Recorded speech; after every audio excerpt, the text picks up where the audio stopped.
পাকিস্তান যে কতটা সুন্দর দেখুন, এবং এই জায়গাটা যে কোনো সময় ধসে যাইতে পারে এবং আমি পানিতে ডুবে যেতে পারি। তো আমি খুব আস্তে আস্তে যাচ্ছি দেখুন, জাস্ট এটাকে নেওয়ার জন্য।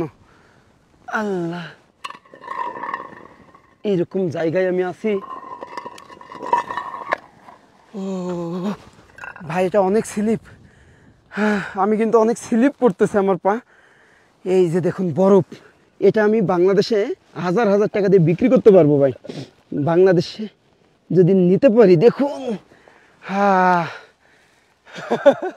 যে আমার চারিপাশে পাহাড় আর এরকম আইসের ভিতরে আমি হাঁটতেছি, অথচ এটা কিন্তু সম্পূর্ণ একটা লেক। এর গভীরতা হচ্ছে আপনার 358 ফিট। তো এটাকে আমি এখন দিয়ে দিব এদিকে। ও রে, কত দূর গেছে ভাই। অ্যান্ড আপনাদের দোয়া ও ভালোবাসা এমডি ফিজ আজকে কোথায় দেখুন, চায়না এবং পাকিস্তানের শেষ সীমান্ত হুনজা ভ্যালিতে।